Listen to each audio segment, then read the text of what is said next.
UP triple SC की छुपी हुई बीआईपी पोस्ट एग्जीक्यूटिव ऑफिसर, जिसे अधिशासी अधिकारी कहा जाता है। आपने UP triple SC lower PCS का फॉर्म भरा होगा और उस फॉर्म में पोस्ट प्रेफरेंस में पहले नंबर पर एग्जीक्यूटिव ऑफिसर डाला होगा। ये चयन आपका सही था या गलत, इस छोटे से वीडियो में मैं साबित करने की कोशिश करूंगा। मैं बताऊंगा कि एग्जीक्यूटिव ऑफिसर की सैलरी, इसे पावर्स, इसकी रेस्पॉन्सिबिलिटी क्या क्या होती हैं और इन्हें क्या क्या सुविधाएं मिलती हैं, कितने समय में इनका प्रमोशन हो जाता है, इनका ग्रेड पे, यानी पूरी जानकारी इस छोटे से वीडियो में आपको मिलने वाली है। तो वीडियो के लास्ट तक बने रहिएगा। आपका ये चयन सही था या गलत, ये आप खुद से समझ पाएंगे। तो मैं बताऊं कि उत्तर प्रदेश सरकार के द्वारा इस एग्जीक्यूटिव ऑफिसर की वैकेंसी यूपी ट्रिपल एससी के माध्यम से दी जाती है और ये नगर विकास विभाग के अंतर्गत कार्य करते हैं, यानी नगर पंचायतों में इन्हें तैनात किया जाता है। ये जो पद है एग्जीक्यूटिव ऑफिसर, ये प्रशासनिक और वित्तीय शक्तियों से युक्त एक बहुत ही जरूरी उत्तर प्रदेश सरकार का पद माना जाता है। अब हम देखते हैं कि इसका जो ग्रेड पे है, देखिए ग्रेड पे को समझने के लिए आपको मैं अलग से बता दूं कि ग्रेड पे पर अगर आप डिटेल चाहते हैं कि ग्रेड पे पर हम कैसे सैलरी को कैलकुलेट करते हैं, तो इसके लिए मैं सेपरेट वीडियो बना दूंगा। फिलहाल आपको ध्यान रखना है कि जो सैलरी कैलकुलेट होती है वो ग्रेड पे से ही होती है। तो पुराना ग्रेड पे 7वें वेतन आयोग के अनुसार इनका ग्रेड पे 2800 था जब पहले वेतन आयोग था, लेकिन जब 7वां वेतन आयोग लगा तो इसका ग्रेड पे, चूंकि ये एक पावरफुल जॉब है, तो इसका ग्रेड पे सुधारा गया और इसका ग्रेड पे किया गया 4200, यानी अब ये 6th पे लेवल की जॉब है। पे लेवल्स क्या होते हैं, इन सब पर मैं डिटेल्स वाली एक वीडियो बना दूंगा अगर आप कमेंट करेंगे तो। इसका जो मूल वेतन है, ये बेसिक सैलरी 35,400 है। सारी कैलकुलेशन 35,400 से होती है। अब एक बार मेरे पास कमेंट आ रहा था, सर इसका मूल वेतन कम नहीं है, आप कंफ्यूज हो रहे हैं। मूल वेतन का मतलब ये नहीं है कि इतनी सैलरी आपको मिलेगी। दरअसल इससे कैलकुलेशन, इस पर टीए, डीए, एचआरए है ना, ये भी तो आपका ऐड होगा, तब सैलरी आपकी 52,000 से लेकर 56,000 प्रति माह तक बनेगी। ये तो रही आपकी इन हैंड सैलरी जो आपको मिलेगी। ठीक है, शुरुआत में इसका 2800 ग्रेड पे था, लेकिन अब इसका ग्रेड पे 4200 ग्रेड पे है, यानी पे लेवल 6 की जॉब है। अब हम देखेंगे कि इसके काम क्या क्या होते हैं। मुख्य काम, जो कि पैसा आपको मिलेगा तो आपको काम तो करना ही पड़ेगा। तो काम देखिएगा, ये प्रशासनिक प्रमुख के तौर पर काम करता है। जो नगर पंचायत होती हैं उनके समस्त कर्मचारियों पर कंट्रोल करने का काम इसी का है, यानी प्रशासनिक प्रमुख होता है ये। किस पर? नगर पंचायतों पर।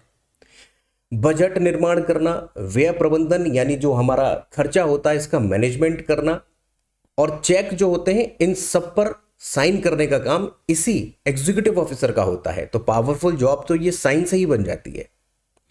और जितने भी हमारे एक नगर पंचायत में काम होते हैं, जैसे सड़क बनना, नाली, स्ट्रीट लाइट, स्वच्छता, पेयजल व्यवस्था, इन सबको सुनिश्चित करना और उनकी देखरेख करना इसी का काम होता है। इंडिविजुअल जाके देखरेख नहीं करेगा, अपने कर्मचारियों के माध्यम से। तो कर्मचारियों को कंट्रोल करेगा तो प्रशासनिक प्रमुख हो गया। बजट, जितना भी बजट आता है उन सब पर साइन करने का काम इसी का है।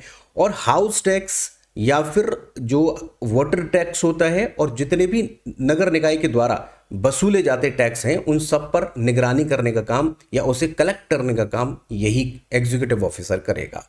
ठीक है, और जो बोर्ड प्रस्ताव देते हैं उन सब का पालन करना इसका काम है। और सरकारी योजनाएं जितनी भी आती हैं, जैसे स्वच्छ भारत मिशन आया और कई सारी योजनाएं आई जो कि हमारी स्वच्छता से हैं, जल से हैं, इन सब पर काम करने का काम, उन्हें संचालित कराने का काम इसी एग्जीक्यूटिव ऑफिसर का है।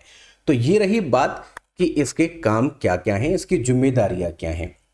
अब सबसे ज़्यादा कि इसे सुविधाएं क्या क्या मिलती हैं, ये बहुत ज़्यादा वो रहता है। तो सुविधाओं में देखिएगा, लोगों का ये कहना है कि इसमें गाड़ी मिलती है। देखिए, गाड़ी मिलती है जब आप कोई ऑफिशियल वर्क करने जाएंगे, लेकिन जब आप अपने ऑफिस जाते हैं या ऑफिस से घर आते हैं तो ये पर्सनल यूज़ के लिए जो गाड़ी है ये नहीं मिलती है। बल्कि जब आप किसी शासकीय काम के लिए जाएंगे, यानी डिपार्टमेंट के काम के लिए अगर आप जाते हैं, तब आपको गाड़ी की सुविधा मिलेगी विद ड्राइवर। ठीक है, एक आपको आवास जरूर मिलेगा, ये अच्छी सुविधा है। देखिए कई चीज़ें होती हैं, जब सैलरी आपकी कैलकुलेट होती है तो एचआरए मिलता है ना। तो हाउस रेंट अलाउंस जिसे कहते हैं, अगर आपको इसमें एग्जीक्यूटिव ऑफिसर के तहत आवास आवंटित होता है तब आपको एचआरए नहीं मिलेगा, अगर नहीं होता है तो एचआरए मिलता ही मिलता है। अब चाहे अपने घर में रहते हैं आप, चाहे किराए के घर में रहते हैं, बट एचआरए मिलेगा ही मिलेगा।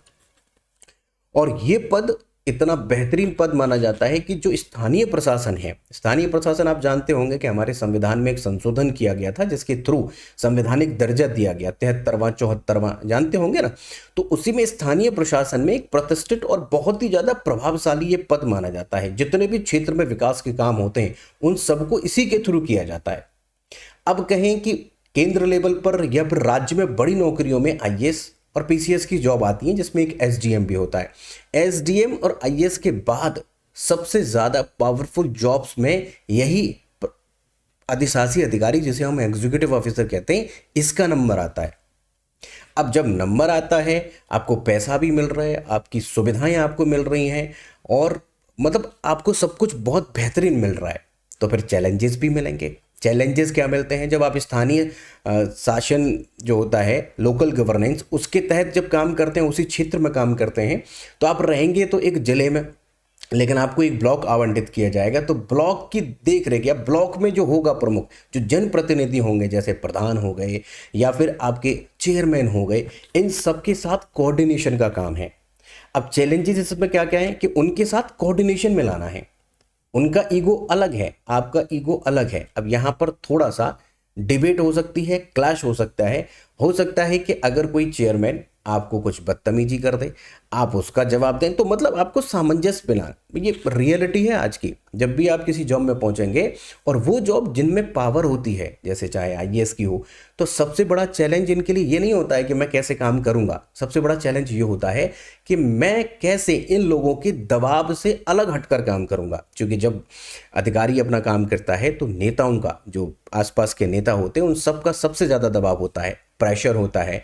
फिर वार्तालाप में हॉट टॉक होती है, तो हॉट टॉक के लिए आप तैयार रहिएगा। अगर आप इस पोस्ट पर पहुंच रहे हैं, आपको सुविधाएं मिलेगी, पैसा मिलेगा, जिम्मेदारी मिलेंगी, पावर मिलेंगी, तो साथ में आपको चैलेंजेस भी मिलेंगे। तो जो स्थानीय वहाँ के प्रतिनिधि हैं, उन सबसे आपको तालमेल मिलाकर चलना है, ठीक है। तो वहाँ की जो राजनीति होती है, उन सब में आपको शामिल नहीं होना है, बल्कि जो जनता की उम्मीदें हैं उन सब का मैनेजमेंट करना है। जैसे अतिक्रमण हो गया, स्वच्छता हो गई, इन सभी विवादों का समाधान आपको करना है। आपदा कभी आती है तो उसकी विशेष परिस्थिति में आपको जिला प्रशासन के साथ समन्वय करना है। तो मैंने यहाँ पर बता दिया आपको कि शासकीय सुविधाएं क्या क्या हैं, चैलेंजेस क्या क्या हैं। तो चैलेंजेस हर जॉब में है। आप किसी भी जॉब में जाइए, चाहे आप 2000 ग्रेड पे की जॉब में जाएंगे, लेखपाल बनेंगे, तो वहाँ पर अलग चैलेंजेस हैं। आपका सिर दर्द हो जाएगा, आप ना तो जॉब कर पाएंगे ना जॉब छोड़ पाएंगे, ऐसी स्थिति में आप आ जाते हैं। जब भी कभी आपको रेस्पॉन्सिबिलिटीज मिलेंगी, पावर्स मिलेंगी, तो चैलेंजेस साथ में एड ऑन होकर आएंगे। ये बात आप ध्यान रखना, ठीक है। ये मैंने बात कर ली। अब देखिएगा यहाँ पर प्रमोशन की बात है। अभी पहले तो आपका टारगेट ये होना चाहिए कि किसी भी प्रकार आपको ये पोस्ट मिल जाए। प्रमोशन तो ऑटोमेटिक हो जाता है, जनरली 3 प्रमोशन सामान्यतः हो जाते हैं, और डिपेंड करता है कि अगर आपका विभाग और आपकी कार्यशैली कैसी है तो फिर इससे ज़्यादा भी हो सकते हैं। जैसे मैं पुलिस डिपार्टमेंट का ही अगर लेता हूं, तो एक दरोगा जो डबल स्टार होता है, 4200 ग्रेड पे से उसकी शुरुआत होती है। फिर उसके बाद वो एक इंस्पेक्टर बनता है, और उसके बाद वो तीसरा प्रमोशन पा करके सीओ बन जाता है। सीओ मतलब एक डीवाईएसपी की बराबर की रैंक होती है, जो कि पीसीएस के थ्रू आते हैं। अब समस्या ये आती है कि हर दरोगा डीवाईएसपी यानी सीओ नहीं बन पाता है। क्यों? क्योंकि वहां पर जो डिपार्टमेंट है, उसकी जो कार्यशैली है, उसकी अलग तरीके से है। अगर आप जैसे यूपी पुलिस की ही बात कर लूँ, लोग अगर चाटुकारिता वाले हैं, नेताओं के कहने पर काम करते हैं, तो उनका प्रमोशन बहुत तेजी से होता है। मैं किसी व्यक्ति विशेष की बात नहीं कर रहा, बट जनरली ऐसा ही होता है। तो अगर आपकी कार्यशैली अच्छी है, आप बहुत ज़्यादा ईमानदार हैं, तो प्रमोशन को आप मान के चलिए कि बहुत ही कम प्रमोशन होंगे। लेकिन अगर आप डिपार्टमेंट से तालमेल मिलाकर चलते हैं और जो नेता हैं उनके साथ समन्वय रखते हैं, तो फिर उम्मीद है कि आपके प्रमोशन बहुत तेज़ी से होंगे। बट जनरली 3 प्रमोशन हो जाते हैं। आपको ज़्यादा 3-5 नहीं करना है, ना किसी से झगड़ना है, ना कुछ करना, अपने काम पर ध्यान देना है, चालाकी से काम लेना है। नेताओं की सुननी जरूर है, लेकिन करना वो है जो आपके डिपार्टमेंट के हित में होगा। ठीक है। तो यहां पर देखेंगे कि अधिशासी अधिकारी जो होता है ये नगर पंचायत में पे लेवल 6 से शुरू होगा 4200 ग्रेड पे से, उसके बाद पे लेवल 3 पर आता है। पे लेवल 3 जो है इसका दूसरा प्रमोशन है, जो कि पे लेवल आपका लेवल 3 होगा, पे लेवल 7 होगा, ग्रेड पे 4600 हो जाएगा। इस तरीके से लेवल 2 और इसी तरीके से लेवल 1। वैसे इसमें ये कह सकते हैं आप कि ये पहले आपका पंचायतों से शुरू होगा, फिर नगर में पहुंचेगा, इस तरीके से प्रमोशन होते हुए आप स्थानीय प्रशासन में ऐसे आगे बढ़ते हैं। बात समझ रहे हैं? तो आपको लेवल्स ध्यान रखने हैं कि यहां पर लेवल्स होते हैं। सीनियर एग्जीक्यूटिव ऑफिसर भी इसको बोला जाता है जब प्रमोशन हो जाता है, बट लेवल की बात है। आप फाइनली जब रिटायर होंगे तो हो सकता है लेवल 2 से हो जाए, जो कि एक बहुत ही बड़ा प्रशासनिक पद है, या फिर लेवल 1 से हो जाए, जो कि एक एसडीएम के बराबर की पोस्ट मानी जाती है। ठीक है, मैं यहां पर ये नहीं कहूंगा कि साहब इसमें आपका ग्रेड पे ऐसा हो जाता है कि आईएएस के बराबर हो जाता है, तो इसकी पॉसिबिलिटी ना के बराबर होती है। आप एक पीसीएस लेवल तक जरूर पहुंच पाएंगे, बहुत आसानी से पहुंच पाएंगे, और बहुत ही ज्यादा आपको ऐसा लगेगा कि आप शायद एसडीएम के बराबर आप सैलरी भी ले रहे हैं और एसडीएम के बराबर आपको पावर्स भी मिली हुई है, ऐसा इसमें प्रतीत होगा जब आप लास्ट में पहुंचेंगे। तो ये रही बात, यहां पर हमने बात कर ली प्रमोशन की, सैलरी की। तो मुझे लगता है आपने अगर पहले नंबर पर इसको पोस्ट प्रेफरेंस में रखा है तो आपका ये डिसीजन बहुत ही बेहतरीन डिसीजन है। बस तैयारी में आपको फोकस ये करना है कि टॉप रैंक अगर आपकी आती है तभी ये पोस्ट मिल पाएगी, क्योंकि यूपी में 99% लोगों ने एग्जीक्यूटिव ऑफिसर को पहली पोस्ट प्रेफरेंस दी है। तो यहां बहुत इंपॉर्टेंट बात है कि आपको इसके लिए अब उतनी मेहनत भी करनी होगी, क्योंकि पोस्ट अच्छी है तो यहां पर दावेदार भी ज्यादा हैं। ठीक है, अब इसी तरीके से अगर आप ये जानना चाहते हैं कि एग्जीक्यूटिव ऑफिसर और एसीयू में क्या फर्क है, इनमें कौन ज्यादा बेहतर है, कुछ लोगों ने एसीयू को पहले नंबर पर रखा है, तो क्या वो और ज्यादा बेहतर है, तो इसके लिए आप मुझे कमेंट करिएगा। जैसे अगर आप चाहते हैं कि अगला वीडियो में इन्हीं टॉपिक्स पर बनाऊं, जैसे एग्जीक्यूटिव ऑफिसर वर्सेस एसीयू, सहायक चकबंदी अधिकारी, सप्लाई इंस्पेक्टर के प्रमोशन कैसे होते हैं, मार्केटिंग इंस्पेक्टर और सप्लाई इंस्पेक्टर में क्या फर्क है, यूडीसी और एलडीसी क्लर्क में, क्योंकि यूडीसी का जो क्लर्क है वो 4200 ग्रेड पे का है, पर एलडीसी का जो क्लर्क है उसका कम ग्रेड पे है। तो कुल मिलाकर मेरा ये कहना है कि अगर आप इस तरीके की और भी जानकारी चाहते हैं तो बस वीडियो के कमेंट सेक्शन में जाकर आपको एक बार कमेंट करना है जो भी आप चाहते हैं। मैं अगर आप चाहते हैं कि सैलरी को कैसे काउंट करते हैं, हम सैलरी जब हर साल बढ़ती है तो इंक्रीमेंट कैसे होता है, तो इस पर भी मैं एक वीडियो बना दूंगा अगर आपकी डिमांड आएगी तो। ठीक है, तो कमेंट में सिर्फ आपको एक नाम लिखना है।